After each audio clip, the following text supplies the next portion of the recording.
Hoje, dia 1º de julho de 2022, o programa Memória e História Oral entrevista o gestor cultural Zé Virgílio. Zé Virgílio, bom dia. Bom dia. Bom dia. Bom dia, Zé, Fernando. vamos começar desde o início. Data e local de nascimento, por favor, seu nome completo e o nome dos seus pais. Meu nome é José Virgílio Leal de Figueiredo. Eu nasci em Salvador, Bahia, no dia 4 de março de 1949. Meus pais, Aníbal Revô de Figueiredo, um grande médico baiano, um cara que me mostrava... Eu, infelizmente, mostrei para ele que eu não tinha assim, sangue frio para estudar medicina. Mas eu aprendi muito ali porque era um homem que dizia que a medicina não era para você enriquecer, e sim para você atender pessoas, você salvar vidas, independente da classe social daquela pessoa. A minha mãe se chamava Augusta Maria da Mota Leal, auditora fiscal do estado da Bahia. Ela era também professora de piano e foi uma mulher também que me ensinou muitas coisas assim nessa questão social, né? Era filha de uma família muito rica lá em Salvador, mas tinha uma visão social. Ela foi secretária-geral do Partidão.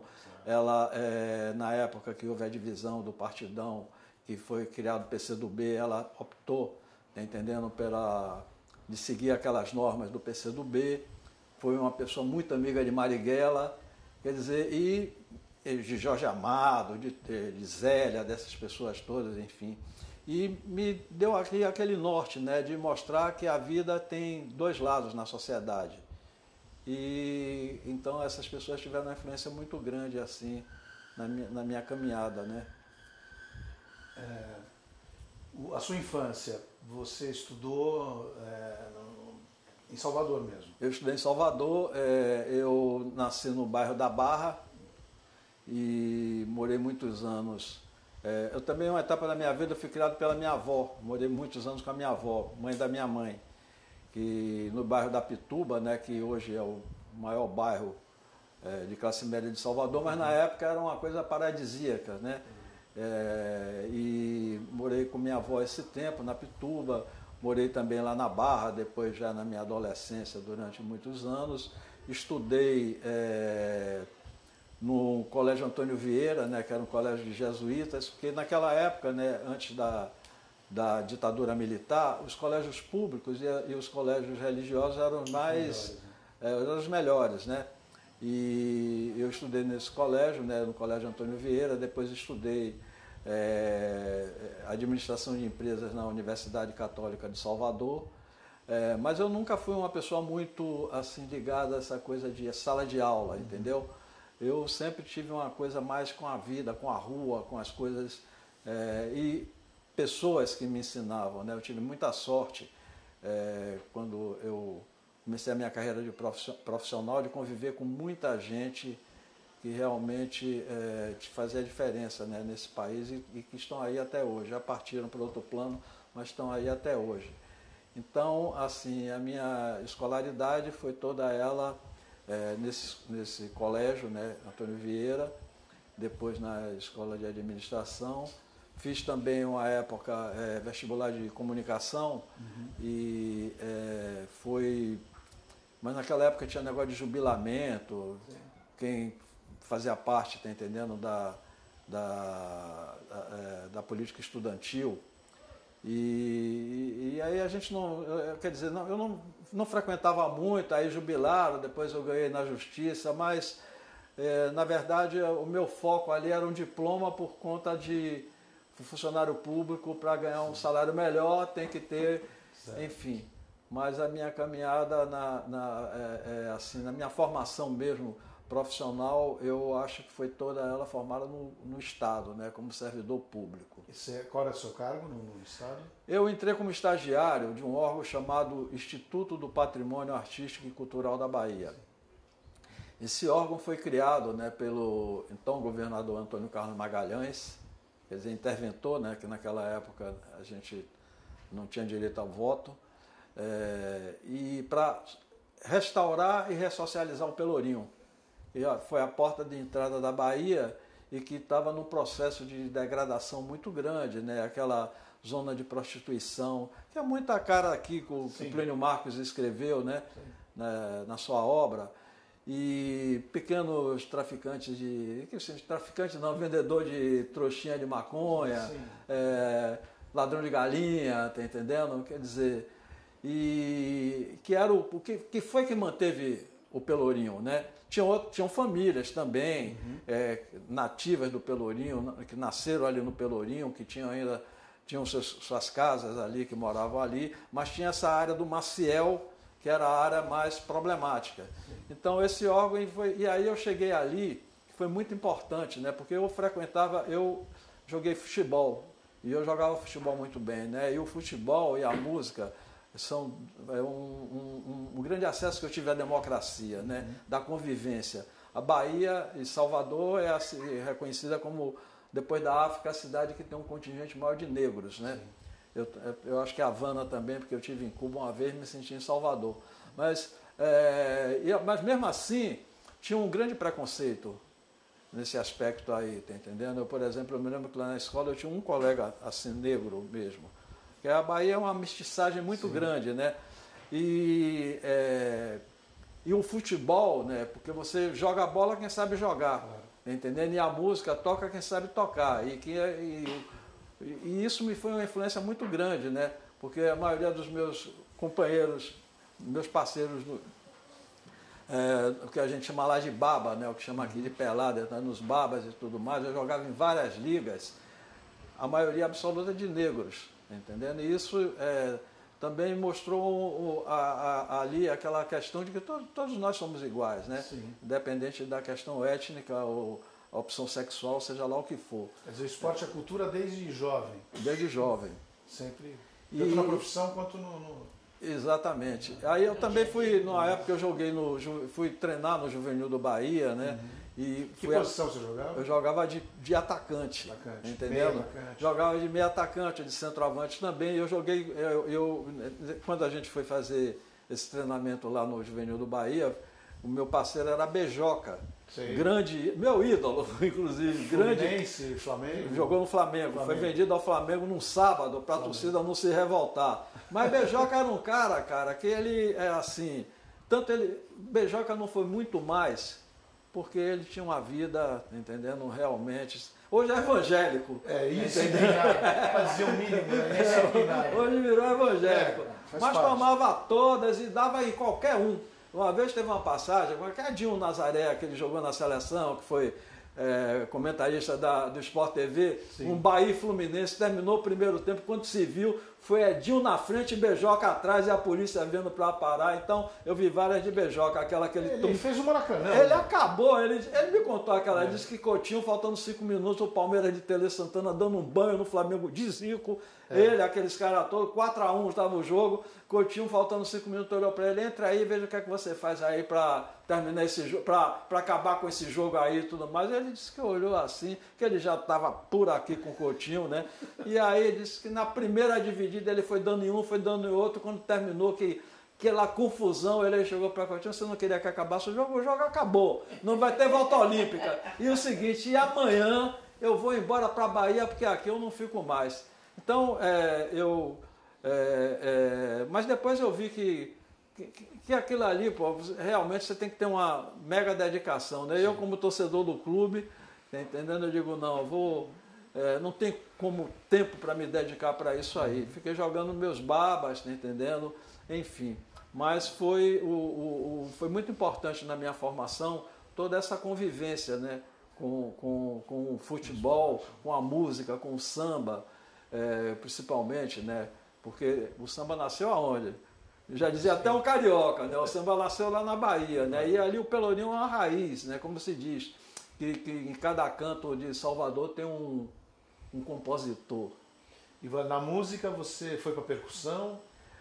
Eu toquei percussão um tempo, assim, como amante da música, né? Porque lá é outra coisa, lá de Salvador, é o toque do tambor, né? Sim. A importância que o tambor tem. Mas eu sempre me interessei muito pela coisa da produção, enfim, quer dizer, então na música eu caminhei para esse lado aí da produção, né? E esse órgão que eu trabalhei lá no IPAC, na verdade, foi o diferencial para hoje em dia eu estar aqui no Arte no DIC, né? Porque eu me lembro que assim, em 81, tinha um diretor lá no IPAC chamado Vivaldo da Costa Lima, um grande antropólogo. E a gente vivia assim meio às turras, né? Mas foi um homem que eu tive também aprendi muito com ele. E aí eu falei para ele, olha, lá no Forte do Santo Antônio, ele falou, aquilo ali não tem recurso para a primeira restauração, é aqui, e que estava abandonado. Eu tinha uma namorada que morava ali no Santo Antônio e às vezes, assim, antes de eu descer lá para a sede do IPAC, que ficava lá no Pelourinho, a gente estava ali conversando, aí eu perguntei, esse forte aí? E ela me falou que o forte estava ali abandonado, tinha um bloco carnavalesco chamado Os Lordes, que era uma grande percussão do bairro, guardava instrumentos ali numa cela. Porque esse forte virou cela, ou virou penitenciária. Cadeia. Virou cadeia. Os presos políticos na época ficavam lá. Quer dizer, depois que inauguraram a nova penitenciária, aquele ali foi fechado, veio para o IPAC, né, porque era o órgão responsável pela restauração do patrimônio histórico da Bahia. E aí estava ali abandonado, as pessoas aí muitas vezes à noite iam ali para transar, aí as pessoas iam ali para fumar, e esse bloco que guardava os instrumentos em uma das celas. Aí eu pensei, pô, isso aqui daria um grande centro cultural. E estava surgindo na época o Ileaê, né, os blocos afros, a capoeira estava meio que, sabe, pedindo socorro. E numa conversa com um amigo, ele fez, pô, Zé, olha, bota logo a capoeira no início. E aí a gente fez uma grande mobilização na época, dali ser o Centro de Cultura Popular. Quer dizer, e na medida, foram durante 3, 4 anos que eu fiquei à frente, quando a gente iniciou, olha o que você imagina que aconteceu. Anos 80? 81 até 84. 84 eu já fui para outro órgão, né? Na época tinha essa coisa de você ser emprestado à disposição, enfim. Eu fui para a Fundação Cultural do Estado. Mas ali no IPAC teve, eu me lembro, tem a festa do Ileaê que se chama Noite da Beleza Negra. E o próprio vovô, né, o presidente do Ileaê, ele disse que eles hoje em dia têm uma grande estrutura na Liberdade, no Curuzu, que é o bairro onde ele surgiu, ele nasceu, porque é uma coisa também que tem um envolvimento muito grande com o candomblé, que é a nossa religião da matriz africana. Ele fez, não, Zé, eu vou fazer aqui um bar temático, numa das celas. Aí tinham comidas e bebidas de infusão africana, né, de folhas e tal. E isso aí, sempre às quintas, era quinta ou sexta-feira, eles faziam uma roda de samba ali. E eu me lembro que numa festa da Beleza Negra, lá para as 2, 3 da manhã, chegou Gilberto Gil com violão. E quem estava fazendo o show, porque tinha um tanque onde os presos tomavam banho. Quando eu entrei eu tinha uma amizade muito grande, porque o quadro técnico do IPAC, na maioria eram arquitetos e sociólogos. Eu não era nem uma coisa nem outra. Aí chamei, eu tinha uma ligação muito grande com as meninas lá, as arquitetas, e com o pessoal da obra, os operários, né? Porque também no quadro tinham pedreiros, tinham pintores e tudo mais. E essa galera, como eu montei logo o time de futebol de lá, todo mundo era ligado, todo mundo eram amigos. Aí eu cheguei para os caras e disse, o dia de sábado vamos fazer uma feijoada lá e vamos limpar aquela área, pintar aquilo ali, recuperar as celas e tudo mais que eu quero ocupar e vamos tocar. E todo mundo topou. Aí aquele tanque, eu digo, olha, vamos botar um grande tablado aqui vai ser o palco, quando tiver os shows e apresentações. E esse dia era um show de João Donato, ou de João Donato não, de João do Vale. Sim. Show de João do Vale, que Gil, quando chegou, pegou uma cadeira, sentou do lado, e aí também, quer dizer, isso não tinha celular, não tinha câmera, não tinha nada. Quem viu aquilo ali, o último show do Camisa de Vênus, quando veio para São Paulo, foi lá. E esse foi, porque tinha esse daí, um grande jornalista, Nelson, me procurou e fez, pô, cara, eu tô com uma produção aí para fazer o último show do Camisa de Vênus e tem que ser num espaço aí como Forte. Porque tinha um grande pátio lá, né? E aí foi mais de 5 mil ingressos vendidos, lotado. Marcelo Nova é baiano. Marcelo Nova é de lá, né? Aí quando chegou na segunda-feira de manhã, isso foi no sábado para o domingo.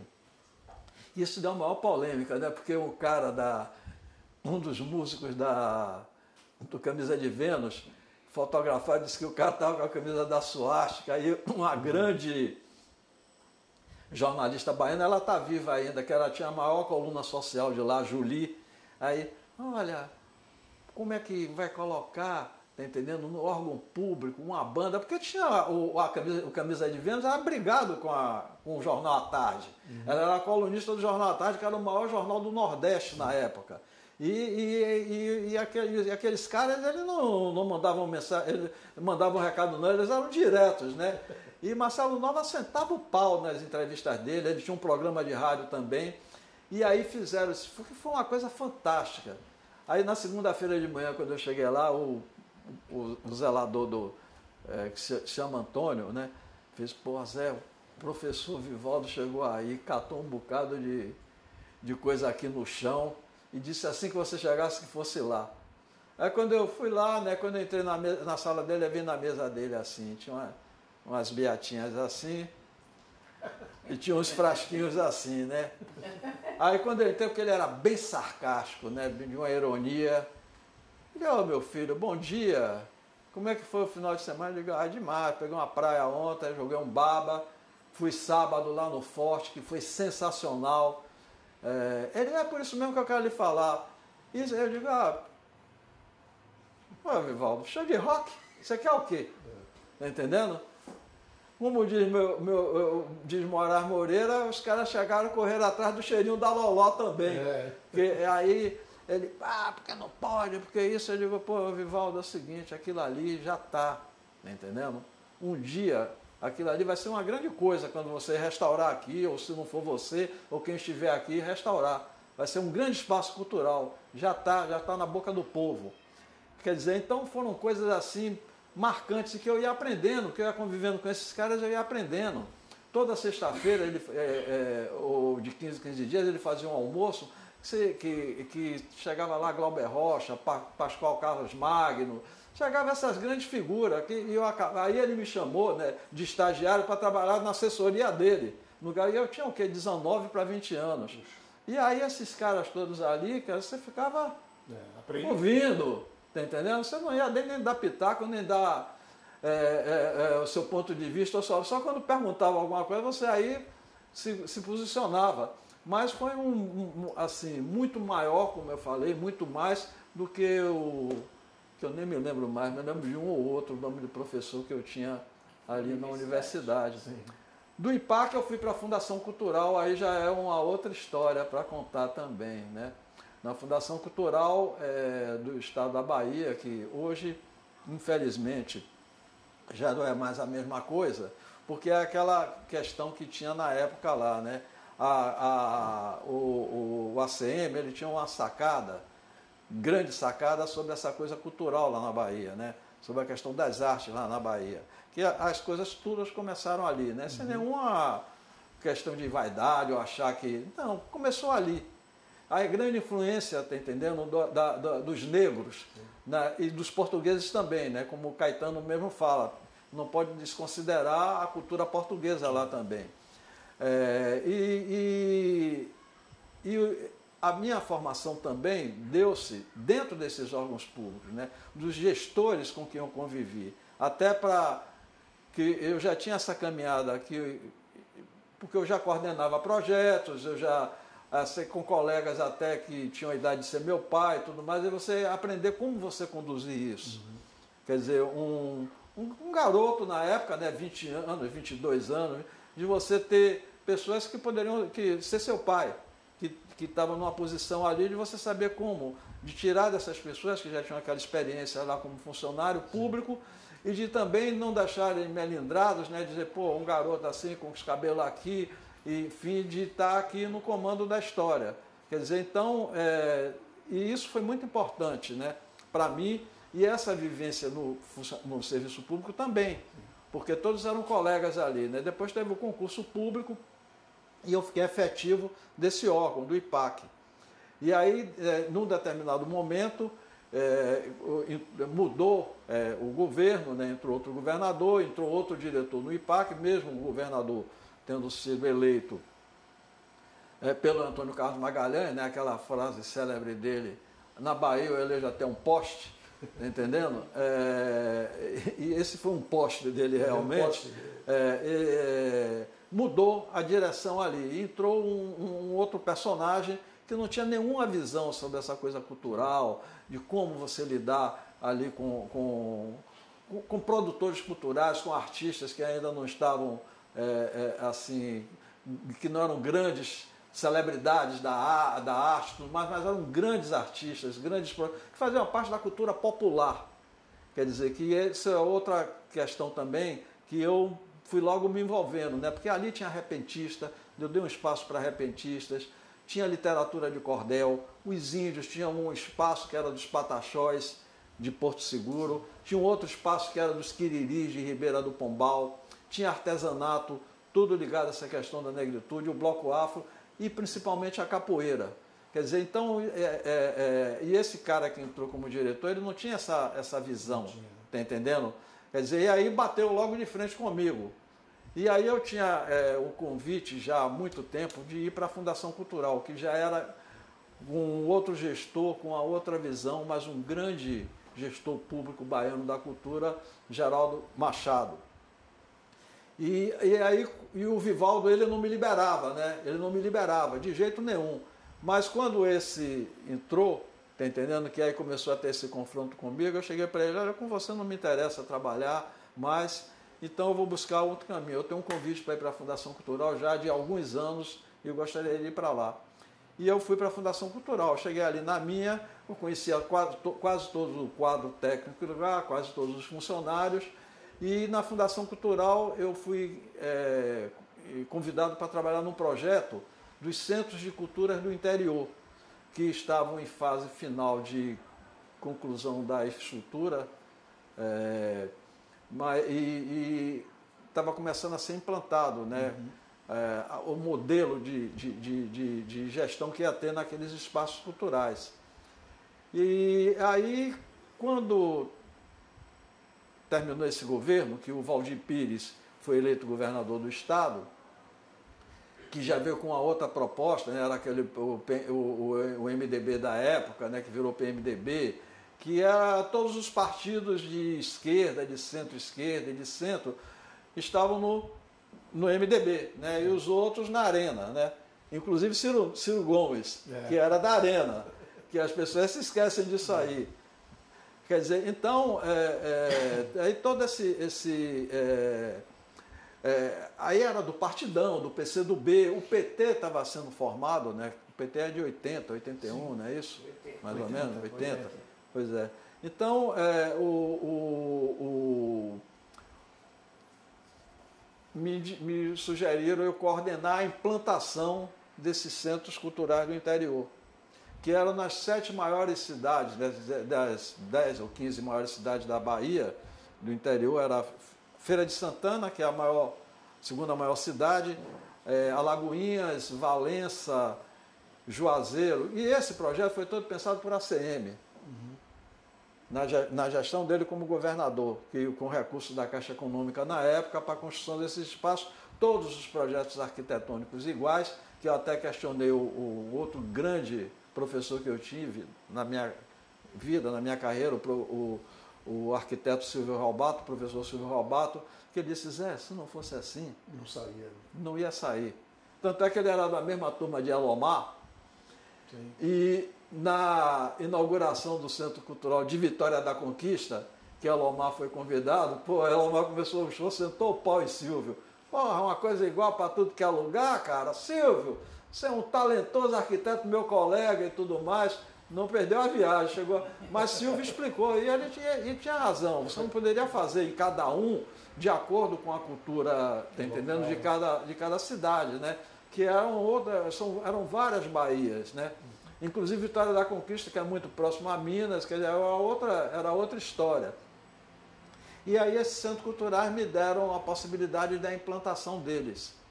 Quer dizer, da gente, assim, era Feira de Santana, Lagoinhas, Valença, Juazeiro, Vitória da Conquista, Itabuna e Porto Seguro. Quer dizer, cada um, Juazeiro, a cidade de João Gilberto, sim, Galvão e Ivete Sangalo. Entendendo? Quer dizer, o Vitória da Conquista, grandes personagens da cultura baiana e brasileira, Elomar, Xangai, Itabuna, Jorge Amado, tá entendendo? Enfim.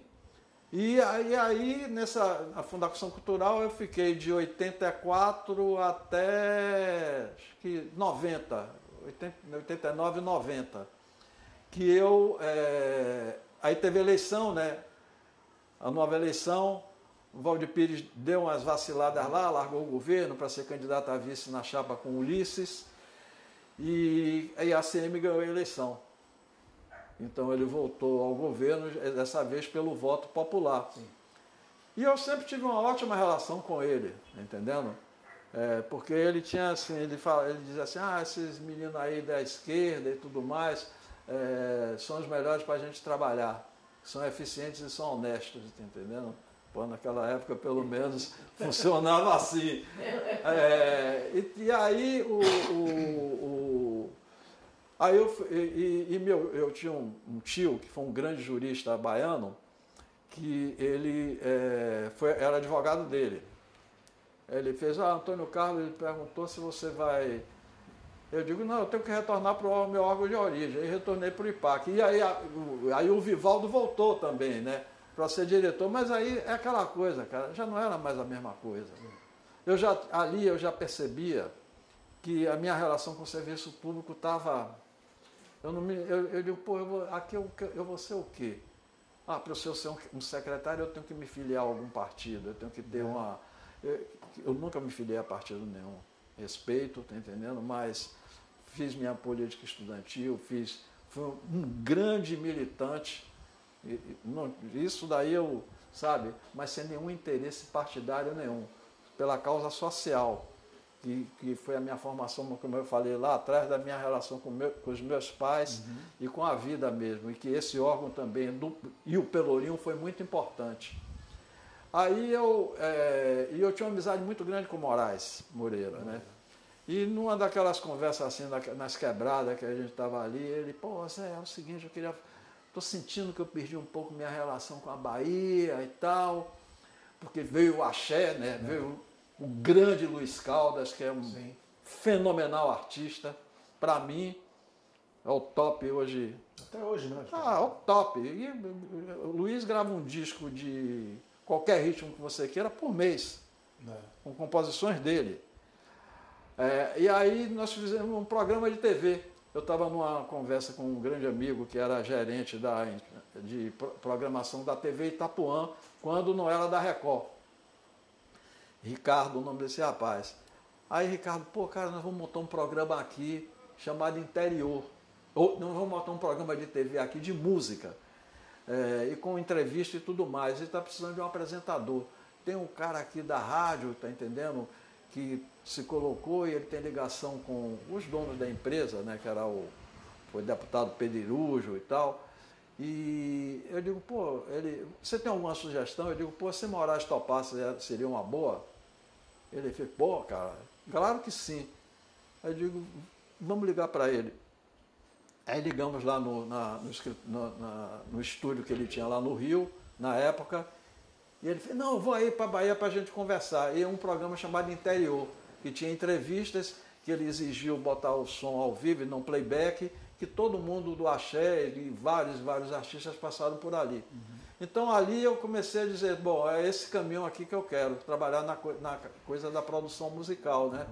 É esse o caminho que eu vou direcionar minha carreira agora. E fui ao diretor, ao Vivaldo, e falei, olha, eu estou querendo uma licença sem vencimentos e por conta de que eu tenho um outro caminho assim para a minha vida. Eu estou muito jovem e eu não me vejo funcionário público para o resto da minha vida. Ele, não, você está liberado e tudo mais. Aí, quando chegou um dia, eu recebi uma carta que eu tinha que prestar um depoimento por abandono de serviço. Aí pô, tudo bem, aí fui lá, né?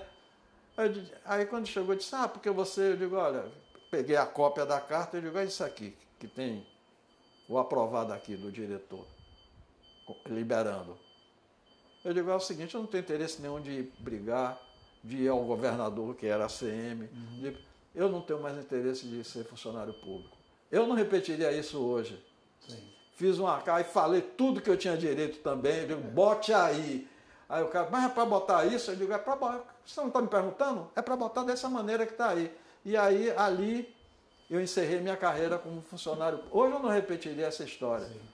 Mas eu ia fazer 30 anos na época, tá entendendo? Eu digo, olha, quer dizer, e na hora que o sangue esquentou, tá entendendo? Porque eu achei, digo, pô, o cara combina uma coisa comigo, foi uma coisa que eu aprendi, combinou, tá combinado, cara, não precisa botar no papel, combina e veio para cá dizer que eu abandono de serviço, então vai estar registrado aí, que foi lá para os autos, tudo que eu acho da gestão dele, tudo que eu vivenciei de positivo e de negativo da gestão dele vai estar aí registrado. E aí eu saí do serviço público, né? E fui sempre tive desejo de trabalhar na área de produção musical, fui seguir meu caminho, porque na minha vida eu sempre percebi que eu tinha dois caminhos para ser profissional, ou na arte, ou na cultura, ou no futebol. Que eu tinha 16 anos, eu fui repórter esportivo lá na Bahia também, né?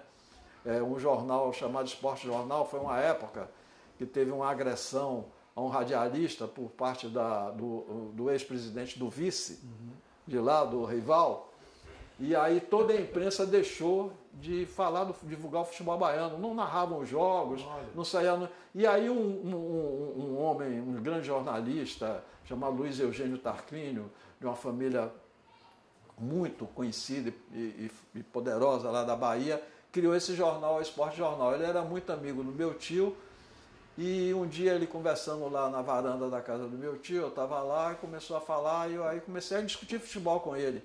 Eu tinha meus 15 para 16 anos. Ele fez, olha, você vai ser foca do meu jornal. Eu digo, foca? Aí para eu querer saber o que era foca, eu digo, foca? Não, eu quero ser repórter. E acompanhei a seleção brasileira de 70, fazendo uma turnê pelo Nordeste, que eu tenho uma foto aqui, que depois eu vou mostrar a vocês, que eu fiz amizade com aqueles caras todos, né? Que eu sempre fui cara de pau, entrava isso, aquilo, outro, que tem a foto, que quando o Carlos Alberto Torres morreu, aí um jornal lá botou uma foto daquele jogo, né? Do time todo. E aí meu filho mais velho, que é outro quesito que eu vou falar depois aí, dos meus filhos, da minha família, meu filho mais velho mandou para mim pelo WhatsApp, meu pai, é você ali no canto? Eu digo, claro, que é um menino, tá entendendo? Eu estava meio cheinho na época, que eu tinha 16 para 17, ali do lado de Rildo, tá entendendo? Com a seleção brasileira de 70. Já, em 69, aquele timaço de João Saldanha, que ganhou a Copa depois, tá entendendo? Com o Zagallo. Quer dizer, então, essa foi eu sempre dimensionei isso aí. Como eu segui mais, porque quando eu entrei no serviço público para trabalhar com arte e cultura, acabou indo para esse caminho aí. E aí eu fui ser produtor musical, né?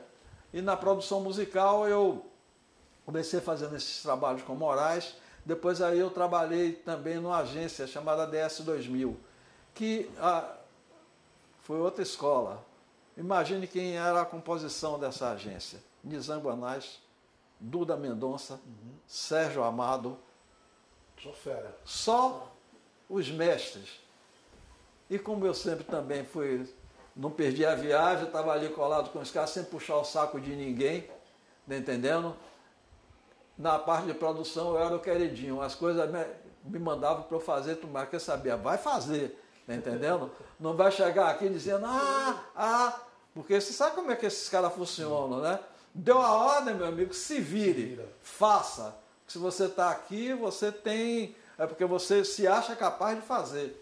Que foi outra grande escola também. E ali e eram campanhas assim, porque normalmente eles eram contra as campanhas de ACM, né? E que era super divertido, tá entendendo? Porque naquela época tinha aqueles filminhos de TV e tudo mais, e a ACM esperneava. tá entendendo? Quando apareceu alguma coisa contra ele. E todo mundo se encontrava depois, né? As equipes se encontravam depois. Aí os caras da equipe dele contavam, rapaz, ele chegou lá, meu irmão, e a gente que pagou o pato, chegou chutando tudo, bradando, porra, bota esses caras aí me esculhambando e tal, enfim.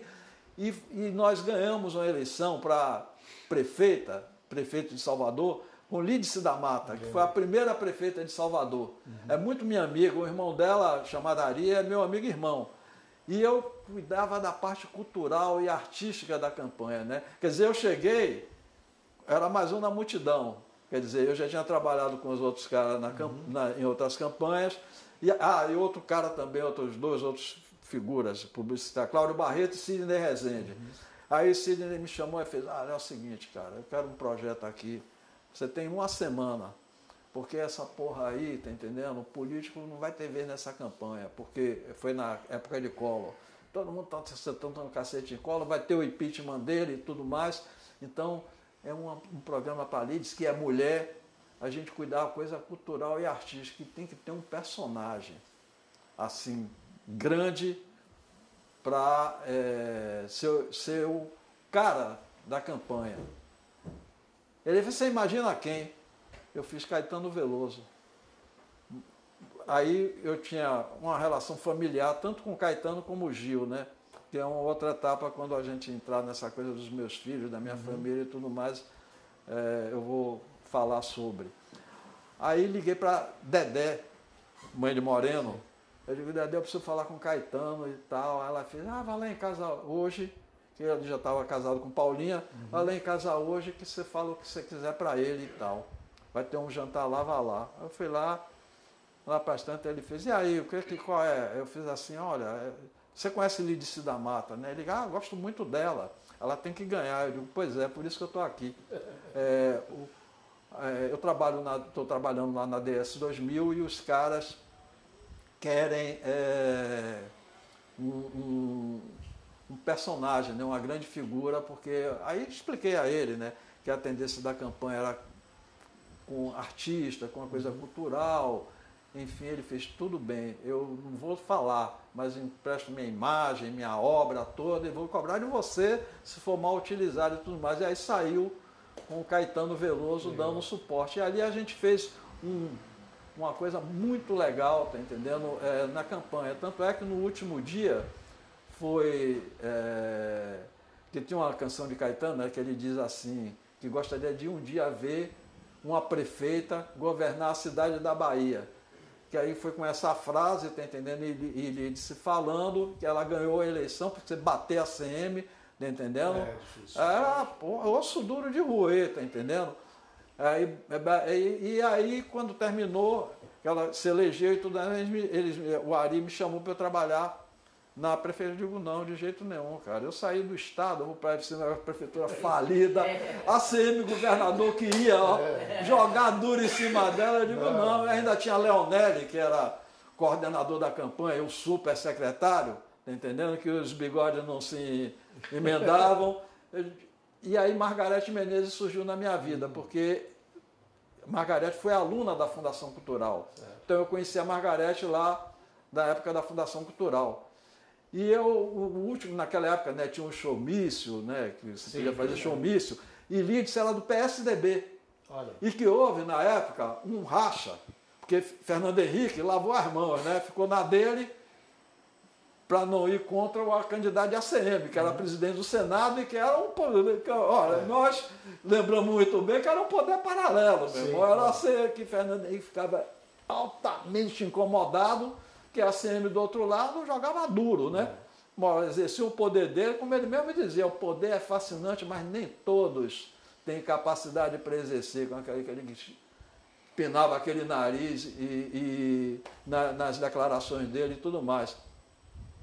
E aí, o outro lado do PSDB, aí os caras da campanha, não, você vai lá no aeroporto pegar o pessoal aí para o começo final.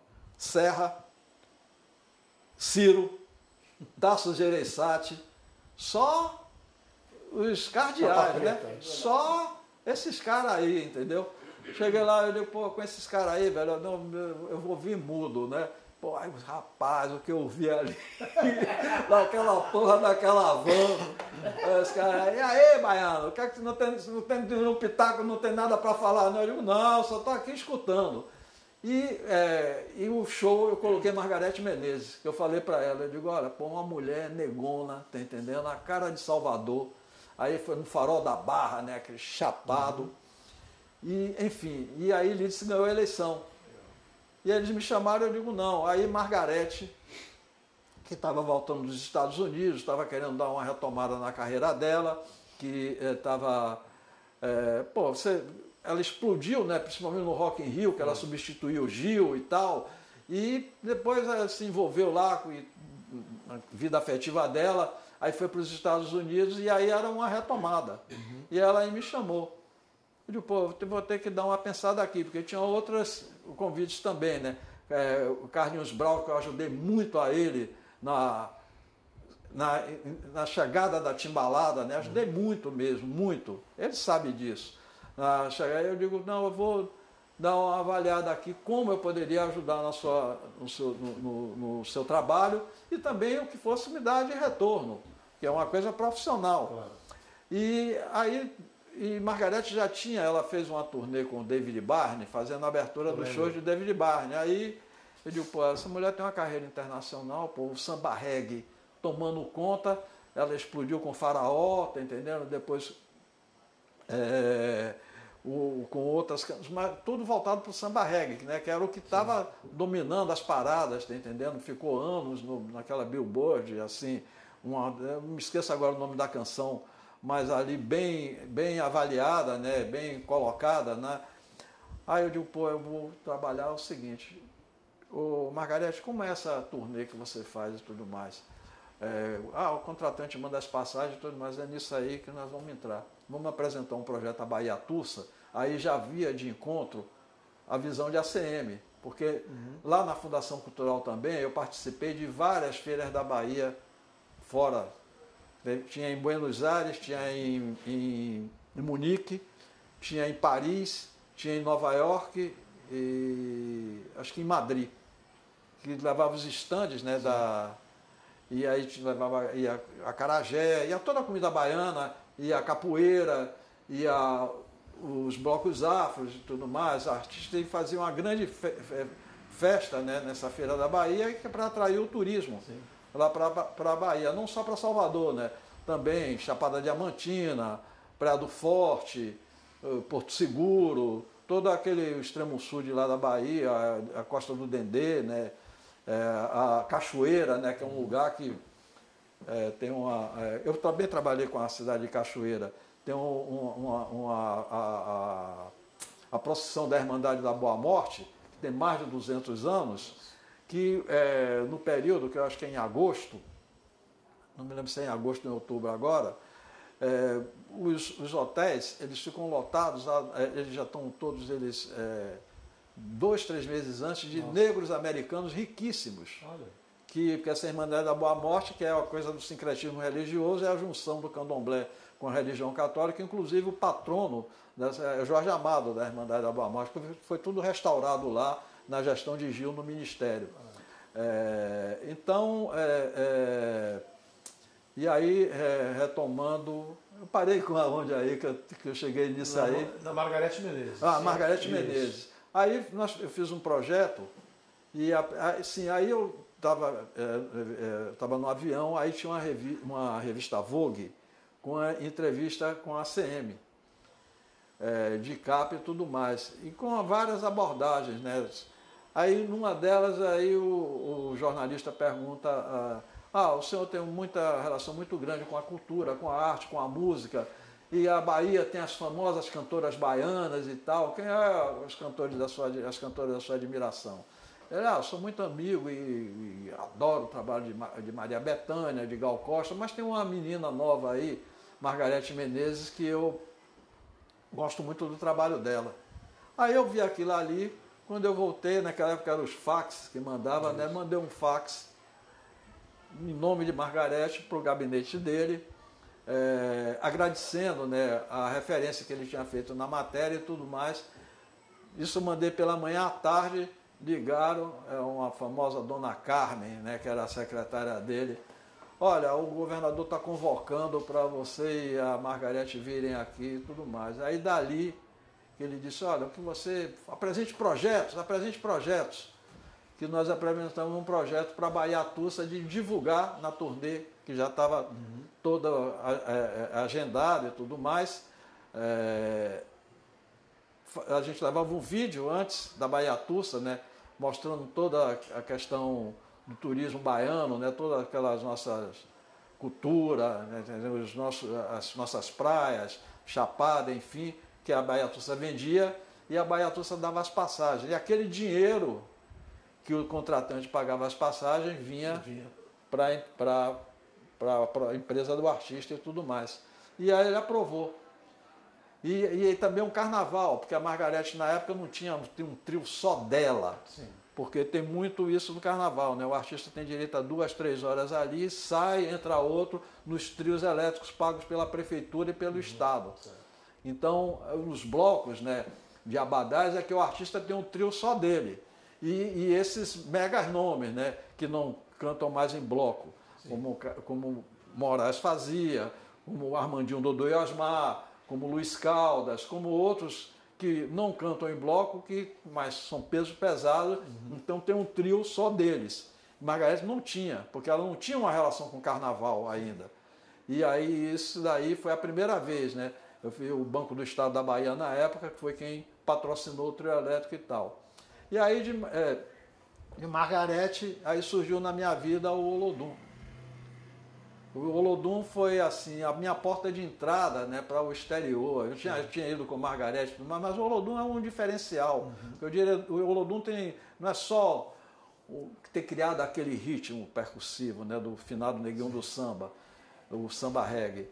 O Olodum tem toda aquela relação, tá entendendo, de combate a qualquer tipo de preconceito, enfim, tem aquela... E o Ileaê é um bloco que só sai negros, né? E o Olodum, ele misturou, tá entendendo?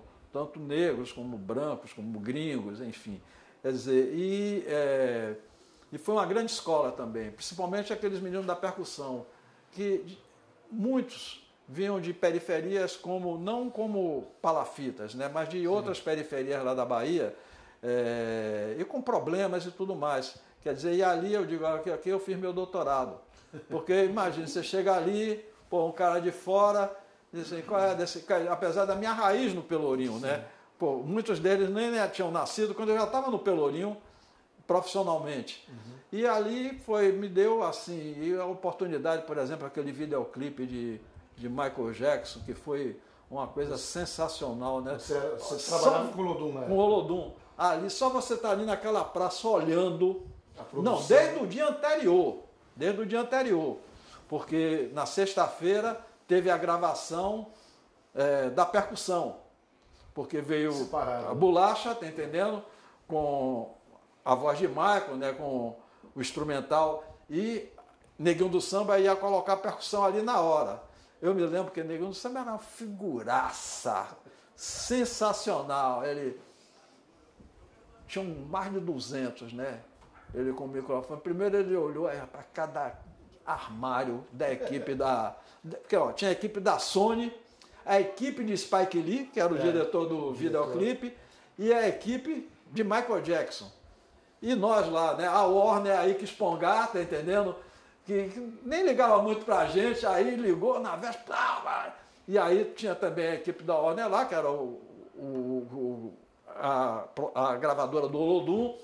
Então você imagine ali, e fora o entorno de todo mundo, caramba. Aí Neguinho do Samba chegou para mim, mestre, todo mundo comprou tênis novo aqui, os americanos, cada armário de 2 metros, aqueles tênis de Michael Jordan, desse tamanho, aí, ó, porra, todo mundo comprou tênis novo para mim pro Pelourinho.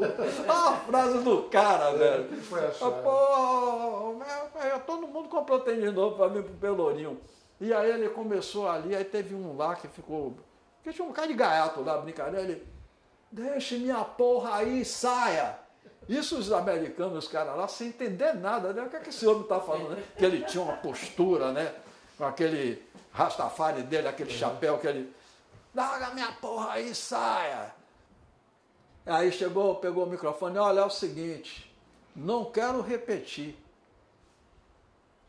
Só é de uma vez. Não quero repetir. Rapaz, só aquela vez. Só aquela vez. E aí depois no outro dia cercaram, tá entendendo? A polícia militar lá cercou e tudo mais. Só entrava morador do Pelourinho, porque você imagine. E aí os convidados, né, chegavam, vamos botar aí pra dentro e tudo mais. Então foi uma experiência, cara. E tudo ali, não teve assim, jogo de cena nem direção.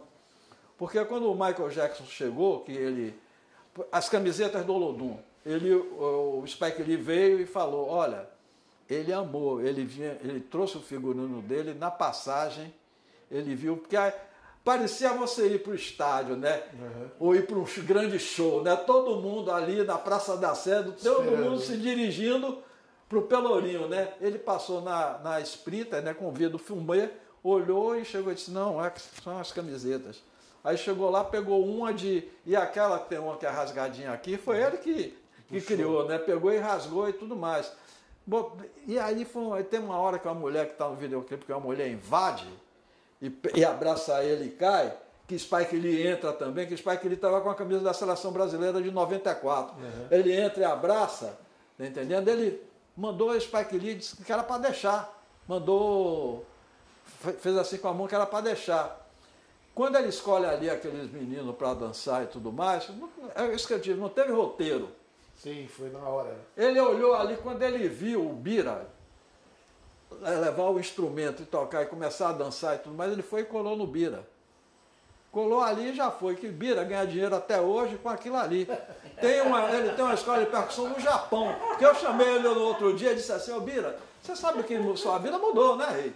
Depois daquilo ali, meu amigo, você está no mundo todo, você e Michael Jackson lado a lado, e você como protagonista, você não está como coadjuvante ali, ele lhe transformou em protagonista também. Quer dizer, então essa foi uma experiência, só essa experiência aí valeu a pena. Valeu a pena. Que trouxe, e o Olodum ele me acompanha até hoje, porque o Arte no Dique, o Régua e Compasso, que foi esse projeto de Santo André, foi com a chancela e a marca do Olodum. E como é que você veio parar em Santos? Eu vim parar em Santos assim, teve esse show que o Régua e Compasso participou no Sesc, e eles gravaram uma música num CD do José Simonian, um grande músico aqui da Baixada. E nesse dia o Fausto Figueira, que era um médico que tinha uma atuação aqui na Zona Noroeste, que era vereador, depois foi deputado, ele viu e ele se apaixonou. E ele aí chegou para a pessoa que acompanhava os meninos, que era uma psicóloga daqui de Santos, chamada Silvia Bari, e falou, pô, que eu queria levar um negócio desse lá para o DIC, porque porque não iniciou aqui, né? Tinha uma sociedade de melhoramentos que fica mais para lá, caminho São Sebastião. Pois é. Tinha essa sociedade de melhoramentos ali, que tinha uma mulher que era ligada a ele, entendendo? Trabalhava com ele e tudo mais, que ele aí falou, aí a Silvia falou que eu que tinha criado isso lá e tal, e ele aí pediu para ela me convidar para vir aqui. Aí eu vim um dia, ele fez uma reunião lá no escritório que ele tinha, e aí perguntou, como é? Eu digo, olha, cara, é o seguinte, você precisa ter uma ONG, entendendo? Porque eu nunca tinha trabalhado com negócio de ONG e tudo mais. As minhas ações sociais eram como funcionário público, que todo servidor público é um agente social. Claro. Só os que não têm consciência da representatividade que ele tem perante a sociedade e perante as comunidades. Precisa de ter uma ONG, precisa de ter uma empresa para pagar, porque eu vou trazer o cara do Olodum, você tem que pagar, e aí se for tem que ter moradia, tem que ter alimentação, e os instrumentos, que eu posso conseguir alguns de doação, que tem uma empresa de São Paulo, que é minha parceira, e outras você vai comprar a preço porque o cara não vai dar tudo, a preço de fábrica, porque os caras têm uma fábrica também. Ele, não, tudo bem e tal. Aí passou um tempo, né, eu estava fazendo minhas coisas lá de Alphaville. Passou um tempo, aí me ligaram. Ligou um cara aqui de Santos, ligaram para o escritório que a empresa chamava Caco de Telha. Ligou um cara aqui de Santos dizendo que quer falar com você e tal. Eu pego meu nome, é Fausto Figueira. Eu digo, aí dá o nome, porque o celular não era tão efetivo como hoje, né? Ah, dá o número aqui eu ficava num flat lá em Alphaville, dá um número aqui, eu sempre estou à noite lá. Aí ele ligou, ele me apresentou o pessoal do Instituto Elos, que eram formados de arquitetos. Aí a menina, que na verdade a pessoa do Elos, que ficou mais próxima de mim, a Natasha, ela me ligou. Aí disse, o Fausto arrumou uma empresa aqui que se chama Deikimar, que é uma empresa do Porto e tal. É 50 mil, eu digo, mas 50 mil é para no máximo 4 meses. Eu não vou levar minha cara lá para falar para os outros, tá entendendo? Para as famílias que vai ter um negócio de 4 meses, tá entendendo? Ou arruma uma coisa definitiva para a coisa acontecer, ou então é melhor nem, tá entendendo? Pega esses 50 mil e distribui lá. Aí ela chegou, não, ela disse que tem outra empresa, que foi o Grupo Libra, né? Que depois vai entrar, enfim e tal.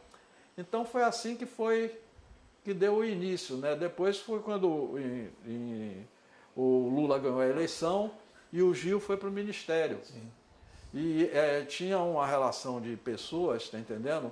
E o Juca Ferreira aí me ligou e disse que trabalhamos juntos na Fundação Cultural. Aí o Juca disse, ô Zé, pô, olha, Gil está querendo falar com você sobre uma composição aqui do Ministério e tal. Aí eu via, me mande aí a lista, aí eu vi umas figuras assim, eu digo. E depois é aquela coisa, eu tinha um compromisso com a Ivete, eu não ia largar ela no meio do caminho. Sim. Tá entendendo? E aqui estava iniciando, apesar de que aqui não tinha nenhum compromisso maior, tá entendendo? Mas lá com ela, se eu falei para ela de finalizar o negócio do ABC, que chamava ABC Folia, a micareta, quando mataram o Celso.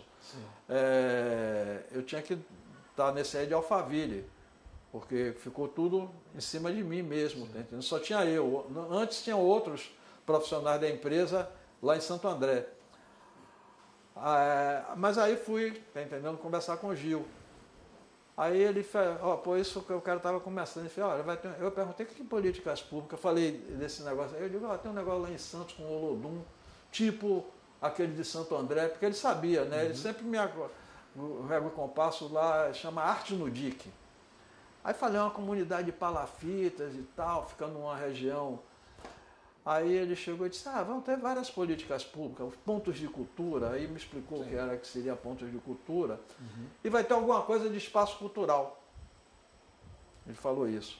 E aí depois ele relatou que o Lula tinha pedido a ele para fazer um projeto de salas de cinema e biblioteca em lugares vulneráveis como aqui e muito longe. No norte, no sul, lugares onde as comunidades não tinham acesso a uma sala de cinema e uma biblioteca. Aí eu disse a ele, aí eu já tinha os arquitetos aqui, né? Eu já viajei na ideia de, e se for uma escola de arte completa? Ele fez apresente o projeto. Quer dizer, então esse foi o início, tá entendendo, da minha chegada e caminhada aqui em Santos. Foi esse convite aí do Fausto, por conta desse projeto Régua e Compasso que eu fiz lá em Santo André.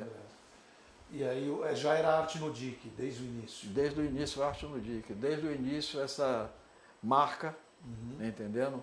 Que foi eu falei mais ou menos, é palafita e tal, falei com o pessoal do Elos e um amigo deles, tá entendendo? Que foi quem criou essa marca. E aí você veio para Santos com família? Não, eu ficava 3, 4 dias aqui, e ficava o final de semana lá em Alphaville, porque lá em Alphaville as reuniões para vender abadá, essas coisas todas e tudo mais, porque mesmo sendo uma coisa fechada, era uma coisa assim, não tinha um lado, porque lá em Santo André teve um lado social, tá entendendo? Tinha teve um trio elétrico que o povão entrava na avenida sem corda, tá entendendo? E sem abadá, mas esse daí não, era todo privado.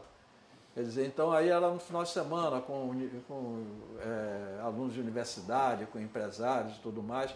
Era uma coisa mesmo do oba-oba, tá entendendo? Mas ao mesmo tempo você organizar aqui e tal. Então ficava durante a semana eu ficava aqui.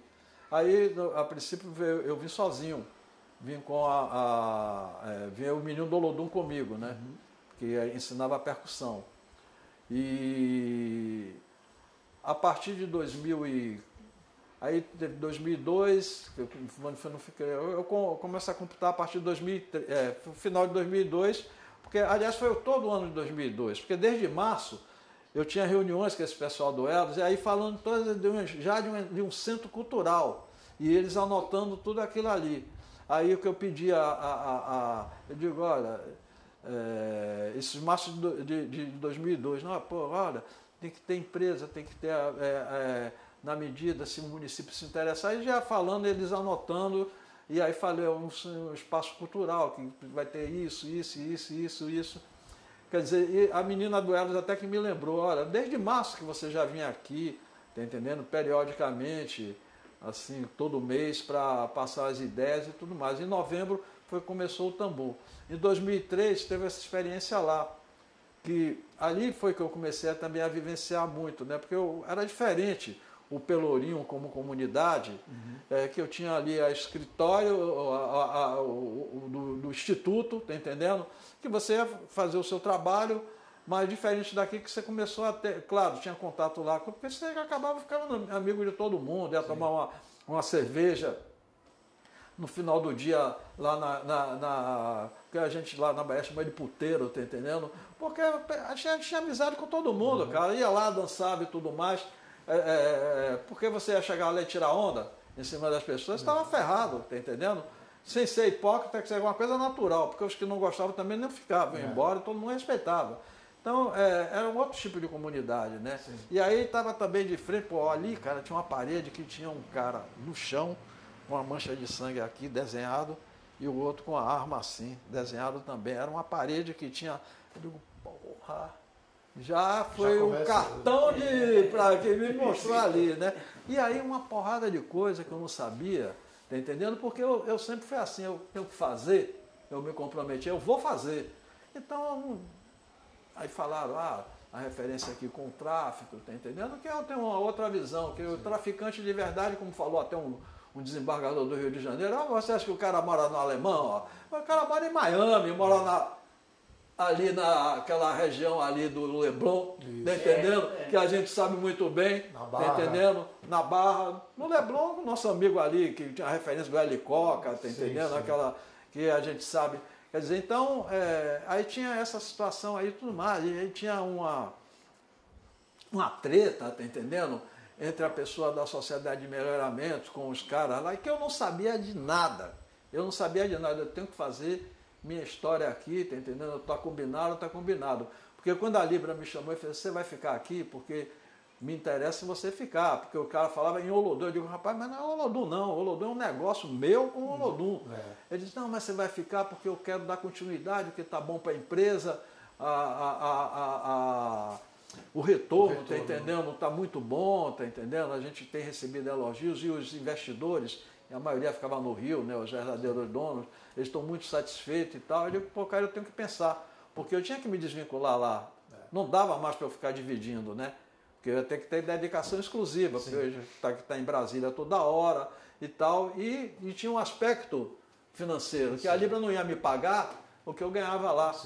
Entendendo? E aí eu disse para ele, olha, eu tenho que dar uma pensada. Aí eu botei na balança, eu digo, bom, eu acredito naquilo que eu me envolvo. Aqui, desse lado de cá, glamour, dinheiro, festa, não faço gestão de gente, que o meu contato era direto com o finado Jesus, o irmão dela que era empresário, e com ela. E ela me pediu um projeto com quem eu ia procurar. Comunidade, colaborador, estranho, um estranho. O cara que chegou aqui, quem é esse cara? Tá entendendo? Tanto é que eu tenho uma ótima relação até hoje com o secretário Carlos Pinto, porque ele naquela forma que ele tá entendendo? Olhou para mim, Baiano, é o seguinte, porra, aqui já entrou, veio um bocado de como é que ele... Aquele negócio que come as folhas e vai embora. Gafanhoto. De gafanhoto, um bocado de oportunista. Mas, porra, você olha na cara, fala no olho e apresentou aqui, olha, é isso, isso e isso. Pode dar e pode não dar. Se não der, caminho de casa, tá entendendo? Se der, vai ficar na história. Quer dizer, então, eu sempre, desde o início, eu tive um dia que eu fui ter um encontro com ele, uma conversa e tudo mais, então na balança eu botei o seguinte, bom, eu acredito naquilo ali. Quando eu conversei com o Gil, quando teve essa conversa na Libra, eu aí marquei uma agenda lá em Brasília, aí falei para ele, olha, tem isso, mas do lado de cá eu posso me comprometer? Ele fez, vai em frente. Porque eu mostrei um vídeo daqui, ele fez, vai em frente. Vai demorar, mas vai acontecer. Aí eu digo, pô, o cara que eu tenho uma plena confiança e tudo mais. Aqui vai acontecer, vai ficar na história. Aqui, mais um. Como dizia aquele locutor, passa de passagem, tá entendendo? E aí foi que eu decidi, eu digo, não, é isso aí. Agora ali também, vai ser do meu jeito. E aí tenho que afastar, tá entendendo? Aqui foi a Sociedade de Melhoramentos, que eu percebi ali, porra, que era uma exploração, tá entendendo? Das pessoas. Eu digo, puta que pariu.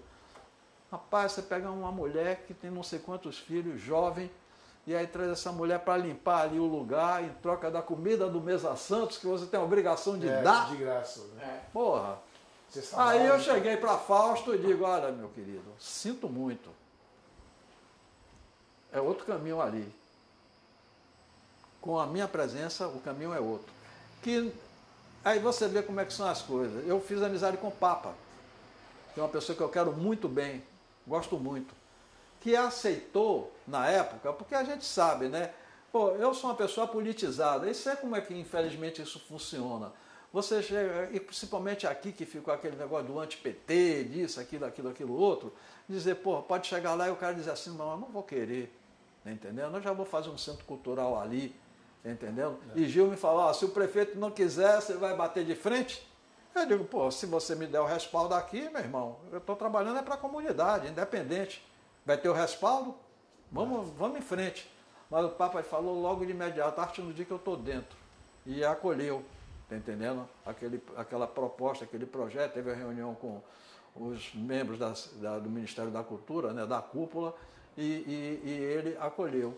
E eu digo, então, agora aí, e o Beto Mansur, que era prefeito na época, ele era vice-prefeito. Uhum. Aí ele me ligou e fez, olha, o prefeito gostou aí, disse que quer que eu lhe leve lá. E eu já sabia dessa história, porque você acha que eu vou pisar no terreno dos outros, não vou saber quem é quem? Ele sabe todo mundo aqui, cara, eu já cheguei, já sabia todos os atores, de que forma era e tal. Aí eu fui lá, ele olhou para mim e fez, cá, olha, eu vi aquilo ali, você disse que vai fazer um centro cultural, quem é que vai pagar? Porque eu não vou. Eu digo assim, eu sei quem vai pagar. Ele, mas quem é que vai pagar? Eu digo, segredos. Ele fez, o que é que você está querendo? Eu digo, eu quero uma área. Ele aí me deu uma área ali no Cantareira, onde tem aquele, que era dividido. Era uma parte do Cantareira e uma parte do Arte no Dique. Uhum. Só, cara, que você vê como é que são as coisas. Veio aqueles prédios que foram feitos ali, não sei, acho que é da Coab. E aí dividiu. Quem ficou com o terreno? O Arte no Dique, o Cantareira ficou com um pedacinho. Aí tentaram me pressionar. Vieram, não, como é que é? Eu digo, meu amigo, olha, eu não trabalho sob pressão, velho. Você tá... Porra, velho, então, eu tô aqui, você acha que eu tô aqui, tá entendendo? Ou por onde eu passei? Nós vamos resolver, porque eu também não tenho interesse em ficar aqui. Porque eu sempre, minha visão era aqui. De frente. Né? Porque, olha, mesmo ali, para se deslocar é difícil, cara. As pessoas só ficam aqui. Eu não sei como é que aguenta, porque eu tenho que ficar mudando de lugar em lugar. Ficam aqui. Aí eu digo, só que não é na pressão, não. Eu tenho que arrumar um lugar. Aí tinha um cara que era presidente da Coab, Hélio Hamilton, que eu fiz também uma grande, me ajudou muito. Aí, Hélio, aquele jeitão mineiro dele, eu disse, pô, e aí? Eu digo, velho, é o seguinte, não vai me intimidar, entendendo? Eu não vou comer reggae de ninguém, ninguém vai me botar pressão, sabe? O negócio aqui, tem um documento aqui do prefeito cedendo a área, né? O Beto, porque eu pedi um documento a ele. Então, é o seguinte, eu não tenho nenhum interesse em ficar aí nem prejudicar os caras aí. Primeiro que eu adoro futebol, tá entendendo? E depois que isso também é uma válvula de escape. Não sei como é que é feita a gestão aqui, tudo mais, mas é uma válvula de escape para as pessoas. Só o seguinte, eu primeiro preciso de... Porque lá eu construí um barracão com a comunidade, principalmente um cara da comunidade foi fundamental, porque estava faltando acabar, eu vi que não ia em frente, chamei ele, que eu vi ele. Eu digo, ô João, que Deus o tenha. João, porra, finalize isso para mim. O cara acabou fazendo tudo, né? Eu ganhei na época a estrutura da campanha de Papa para prefeito, toda a parte acústica da produtora. Sim. Ele me deu tudo aquilo ali, aí eu montei lá, tá entendendo? Tinha uma parte acústica também dessa estrutura que ele me deu de presente. E a Libra me deu um container que a gente customizou, já veio customizar para ser um escritório. Sim. Tinha computador, tinha isso, tá entendendo? Tinha uma salinha pequena de reunião dentro do container. Quer dizer, então aí é onde a gente tocava a nossa vida. Então você imagina, eu ia para onde? Ficar na rua de novo? De jeito nenhum. Foi quando surgiu um espaço ali do canteiro de obra da Coab. O Hélio foi, me mostrou, eu digo, não, aqui tudo bem, vamos fazer a mudança.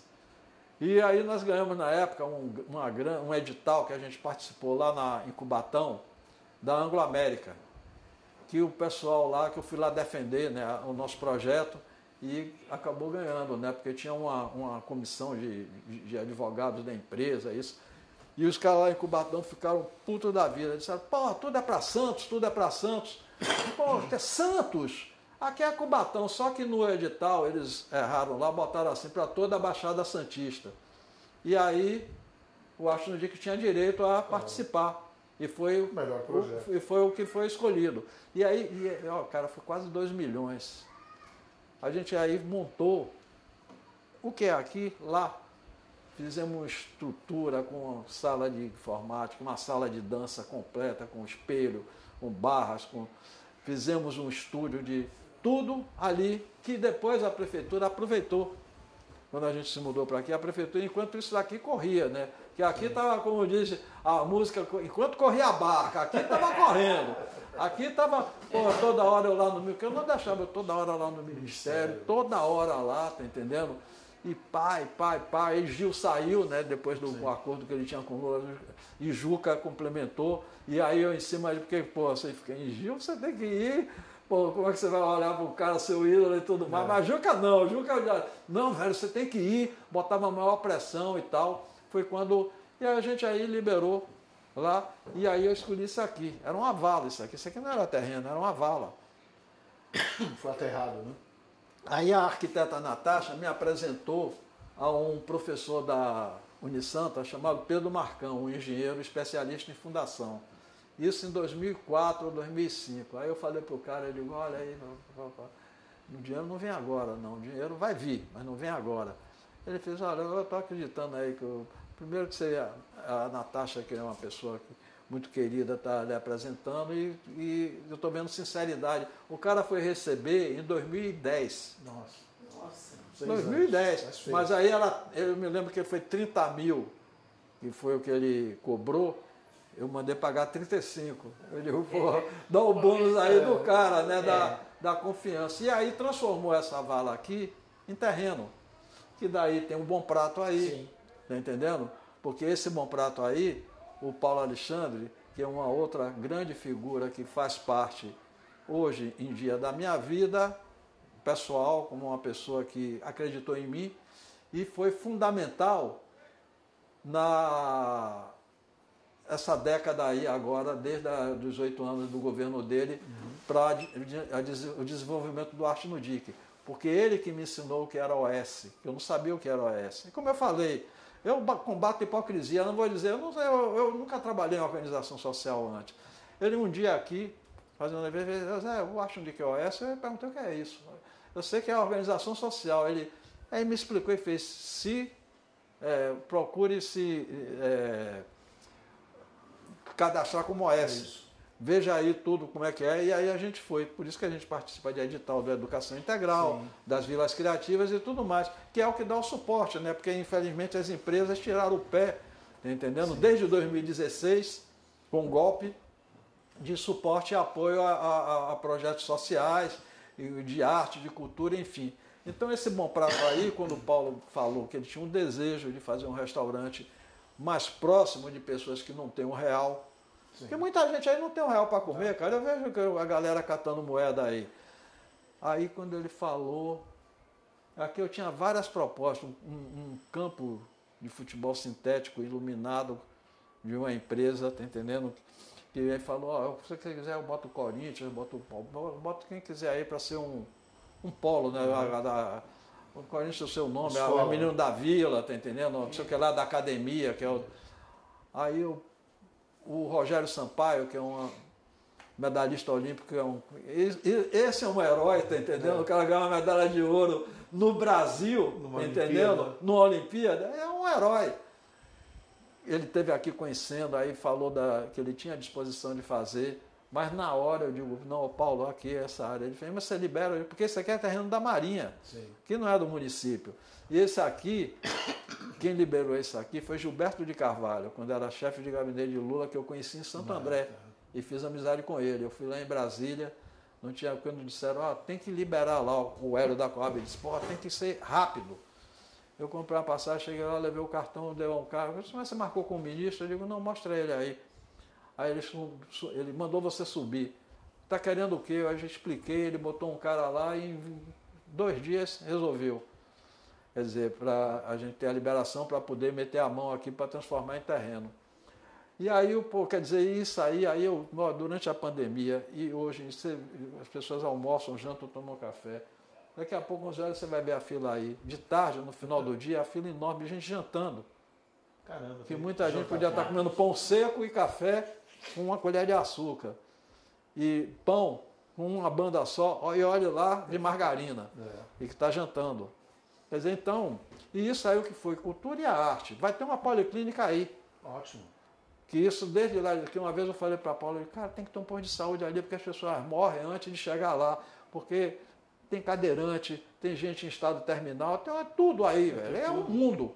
Tá entendendo? Quantas pessoas tem aí? Umas 30 mil. Quando eu cheguei aqui, através do IBGE, era 22 mil. Santos? Está em 2000. Não, aqui. Agora tem um lado de lá também, porque joga para São Vicente também. Porque no início jogavam como se aqui fosse São Vicente. Fica na fronteira, não é uma coisa nem outra. Porque as pessoas do lado de lá não sabem que existe isso aqui. Mas o Arte Unique mostrou que existe. O Arte Unique mostrou lá fora, tá entendendo, que existe cultura e arte aqui. Porque eu me lembro que no início, quando eu às vezes dava entrevista aqui, aí ficavam me falando, né? De violência, disso, daquilo outro. Que foi outra coisa que também eu tive que fazer a gestão quando veio para aqui. Quando veio para aqui, eu mandei uma mensagem antes de vir. Preciso botar segurança lá. Não quero botar segurança privada, porque você imagina se eu vou abrir uma área de confronto. Segurança privada, quem são os donos das empresas? A alta patente da polícia. E quem são os funcionários? Eu digo, eu tenho um emprego para 4, não quero que piche, não quero que roube, não quero... Tá entendendo? Porque quando vai ter um diálogo com essa rapaziada, não pode chegar, você tem que chegar, meu amigo, seu negócio é um, o meu é outro. Tá entendendo? O meu eu venho prestar serviço, tá entendendo? O seu aí, eu tenho uma opinião que é diferente de muita gente aí, tá entendendo? Que tem algum papel, seja lá o que for, na sociedade, eu tenho a minha opinião também. Então eu sou a favor de uma porrada de coisa que as pessoas aí, na hipocrisia, tá entendendo? Colocam debaixo do tapete, eu acho que não. Quando você vê em vários países, tá entendendo? De verdade, que fazem parte da primeira prateleira do mundo, que no caso da maconha, que é uma coisa medicinal, tá entendendo? Que gente que tem Alzheimer, gente que tem a depressão. Câncer. Depressão, cara, é o remédio principal segundo a ciência. É um dos principais, melhor do que Rivotril. Tá entendendo? Esclerose múltipla. Eu comprei uma vez uma revista super interessante, onde falava sobre esse contexto, e tem um depoimento do cara que tem esclerose múltipla, e quem controla ele, brasileiro, é a cannabis. Quer dizer, então isso aí é um conceito de como você chegar, vir, e aí quando vem me entrevistar, porque você está ali na Boca, então eu digo, minha boca tem tudo que é lugar, e aliás, a daqui, tá entendendo, é de pobre, porque não tem droga sintética. Que é onde é que você encontra? Chega mais no Galeão do que pelo Porto de Santos. Ou não é? Tá entendendo? É uma coisa muito carioca. Tá entendendo? Quer dizer, então, e aí isso que é que tem? As pessoas, eles vêm e respeitam. Aí me marcaram para trocar uma ideia e tudo mais. Quando eu cheguei lá, rapaz, nunca vi tanto homem num metro quadrado pequeno junto. Um calor Porque lá na Bahia, porra, não é nome não, calor da porra. Aí eu digo, como é que quando eu cheguei lá, eu digo, porra, vamos resolver logo isso aí, velho, que tá uma nhaca de homem aqui, é todo mundo kkk. Digo, velho, vamos resolver isso aí, é sábado, você tem trabalho para fazer, eu tenho minhas... Então é o seguinte, eu quero o salário de tanto, 4, não quero isso, da isso. comunidade. Que estão aí, há Até 10 hoje. anos, há 10 anos, os mesmos. Quer dizer, saiu um, tá entendendo? Que o cara deu uma vacilada aí, saiu, eu mandei o comunicado lá, eu digo, ó, nem tem conversa. E aí veio um outro, um homem já mais velho e tudo mais, nunca tive nenhum problema. Cada qual no seu cada qual, tá entendendo? Agora, isso é um problema de Estado, isso é um problema muito maior, Saúde, tá entendendo? né? Que a gente aqui, tá entendendo? Tem que fazer o nosso. E tem, eu sei que tem filhos que estudam aqui, tá entendendo? Sei que tem colaboradores que são parentes que estudam aqui, porque é outra coisa. Gerou emprego aí, gente que nunca teve trabalho regular. Aqui na nossa sede, mais de 40 que tem, 90% é daí, que nunca teve emprego regular, nunca teve 40 funcionários. RPA, exato, nunca teve RPA, porque o olerite eu não posso dar, porque senão eu não tenho dinheiro para isso. No dia que eu arrumar um mecenas aqui que banque, aí vai ter carteira assinada, vai ter a porra toda, mas nesse momento aí o que é que você tem? Tem o RPA. E o cara todo mês sabe que tem sua grana, tá entendendo? Que pode se organizar, enfim. Que é o outro objetivo principal do Acho no DIC, né? Que é gerar oportunidade e possibilidade para as pessoas. Então essa relação com essa rapaziada que está aí, que você não vai fazer de conta que não existe, não, existe. Tá entendendo? Então, como é que você vai ter que conviver? Cada qual no seu pedaço, meu amigo. O nosso é esse, o de vocês é aquele, não queremos interferência, nem de um lado nem do outro. Quantas pessoas passam pelo Arte no DIC hoje? Diariamente, entre 300 e 400 pessoas, diariamente. Só aqui? Só aqui. Fora os outros lugares que a gente... aí você vai ver, está lotado. De tarde está lotado, tá entendendo? Hoje tem a festa de São João aqui, à noite tem... Hoje vai ter, porque aqui é o Nordeste. Aí quem implantou isso aí foram nordestinos, que vieram para fazer Anchieta, fazer imigrantes, naquele sonho dourado de vou ganhar uma grana e vou voltar para plantar. Se ferrou, meu irmão. Canteiro de obra, quando finalizou, os caras, sai, porra, o que você quer aqui? Tá entendendo? E aí vieram, que era um paraíso. Que era um paraíso no início, tá entendendo? Quer dizer, que eu tenho um depoimento, porque também, quando eu fui ficar aqui, eu conheci tudo isso aí dentro, fui lá pro fundo, porque aqui é, tá entendendo, a parte nobre, tá entendendo? Fui ver e conversei com vários personagens que já foram embora, sobre como é que, gente que começou, pioneiros, tá entendendo? Como é que era, como é que foi e tudo mais, quer dizer, então, eles não escolheram, e se transformou isso aí, por quê? Porque desde o início não houve, tá entendendo, um olhar, dizer, olha, as pessoas vão estar aí, a gente tem que fazer no mínimo um saneamento básico, no mínimo uma orientação, e a coisa explodiu, as pessoas vão morar onde? Quem olha e vê na rua aí já vê o volume que tem, depois dessa, que a pandemia não acabou, mas na época mais cruel da pandemia que está na rua, com carrinho de supermercado, que eu até perguntando sobre, vem cá, esses carrinhos, como é que eles... Não, os carrinhos que estão em notícia assim, meio ruim, a gente dá. Cheio de coisa, tá entendendo? A casa do cara está ali dentro de um carrinho de supermercado, tá entendendo? Famílias com cachorro, como eu vi uma vez, o cara parou na sinaleira, aí tinha uma marmitex, o cachorro foi na marmitex, o cara, o marido com o marmitex da mulher, o cachorro foi meter o bico, a mulher, porra, comendo minha comida, dividindo e batendo no cachorro, porque o cachorro foi lá comer a comida dela, tá aí, velho, tá na cara, tá entendendo? Então, o mínimo que as pessoas escolhem para morar é aí, tá entendendo? Com todas os problemas e tudo mais que inerente à vida humana, mas eles estão aí. Zé, fala um pouco dos teus filhos.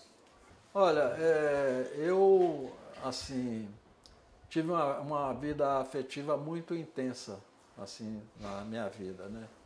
É como eu digo, assim, tem certas situações que você não repetiria, mas não me arrependo de nada. Eu, assim, o meu primeiro casamento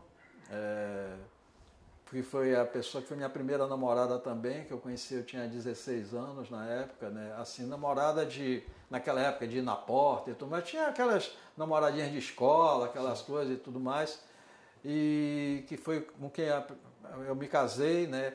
E onde eu tenho meus 2 filhos mais velhos, né? Um se chama Gabriel, que é um grande advogado.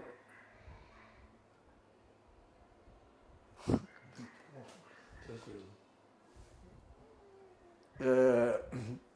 Em 2000 também, quando eu já estava lá no ABC, apresentaram o currículo dele a um grande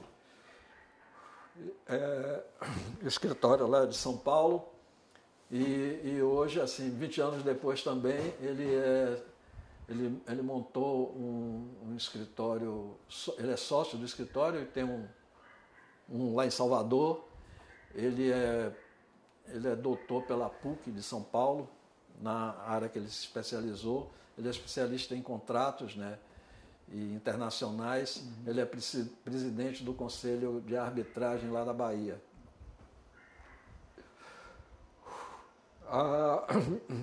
Por isso eu era o maluco, né, o maluco beleza, né? A minha filha mais velha, fruto desse casamento, se chama Roberta. Ela é publicitária, puxou mais esse caminhão aqui. Ela trabalha lá na Bahia, numa empresa, Central do Carnaval, né, que é a maior empresa de entretenimento lá de Salvador. Ela trabalha lá. E aí depois, fruto de pessoas que eu tive num determinado momento na minha vida, que eu juntei, né? O meu filho Daniel, que ele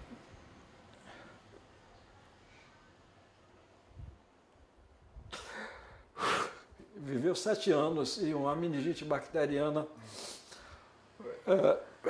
acabou com a vida dele numa noite para um dia, né?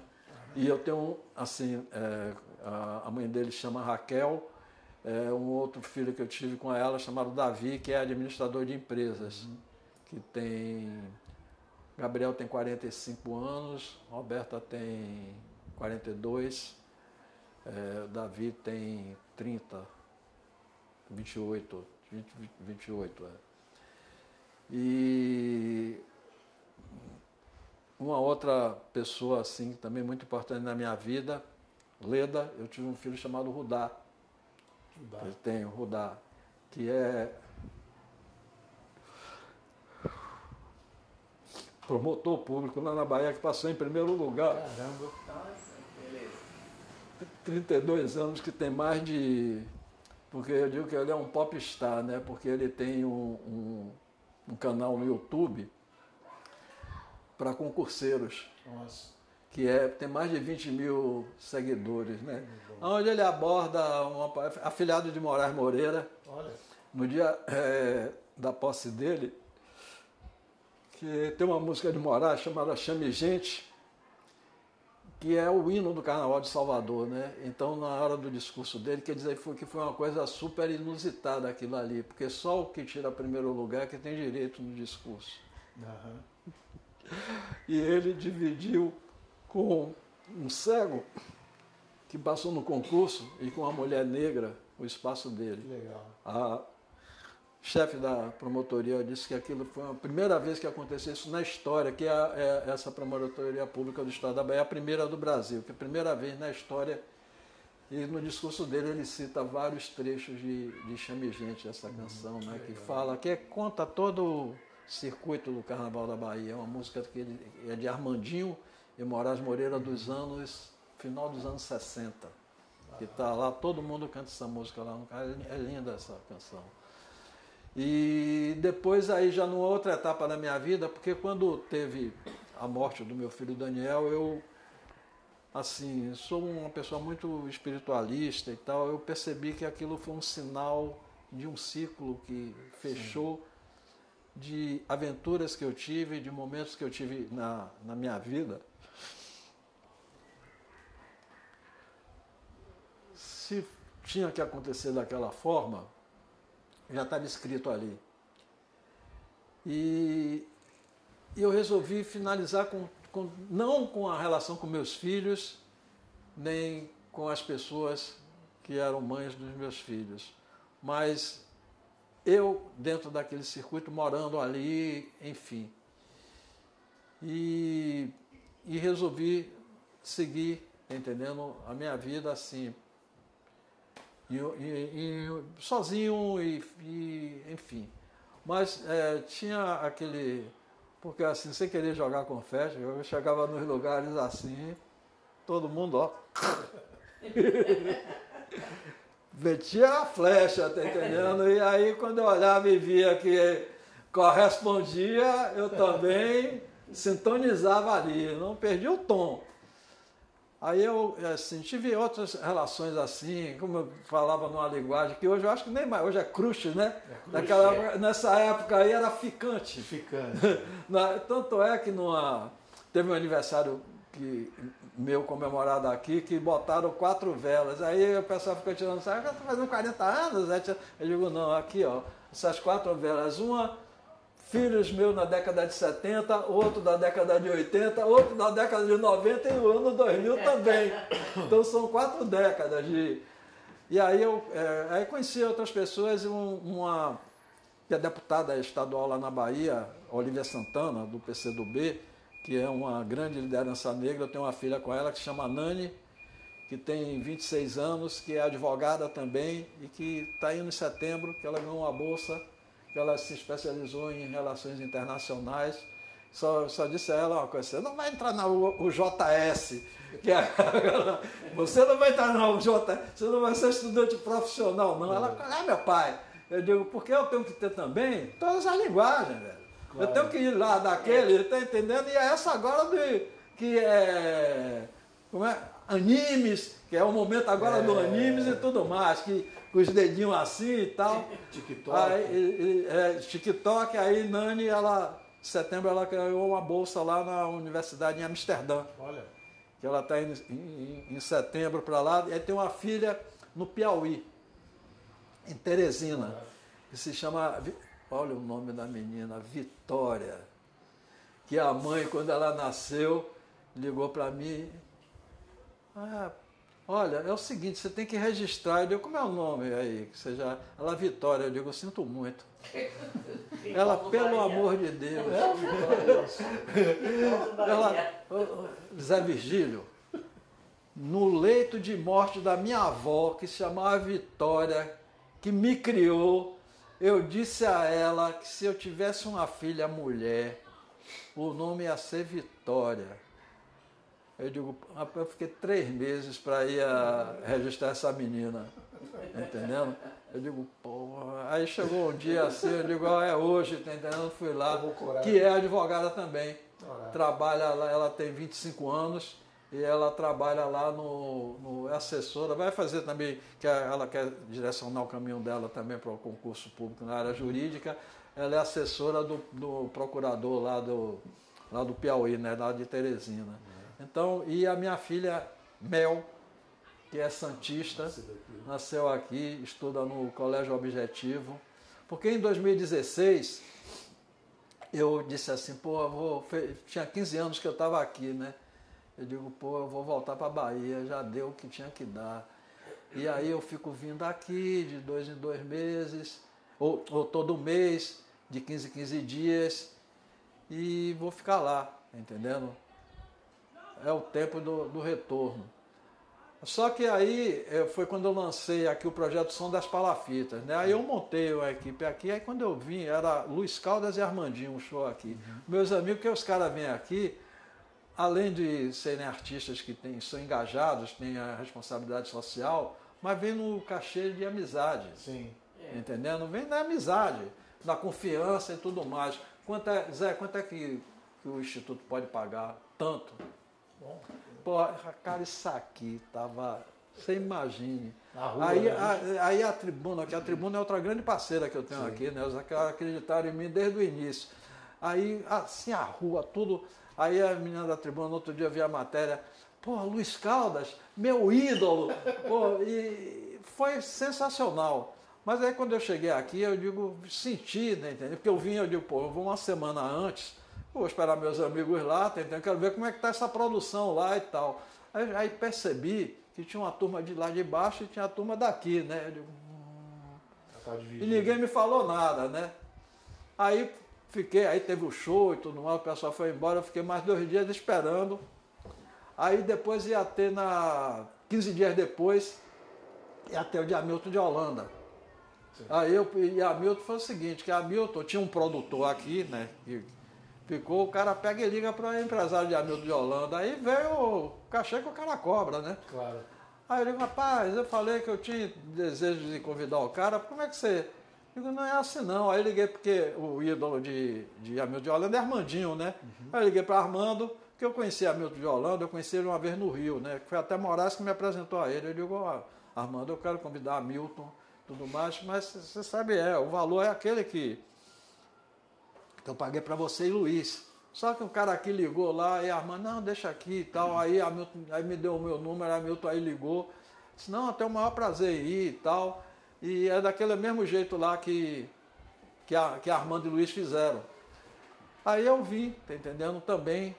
Aí eu percebi. Aí eu tenho um diretor administrativo daqui, que é uma pessoa financeira, uma pessoa da minha total confiança.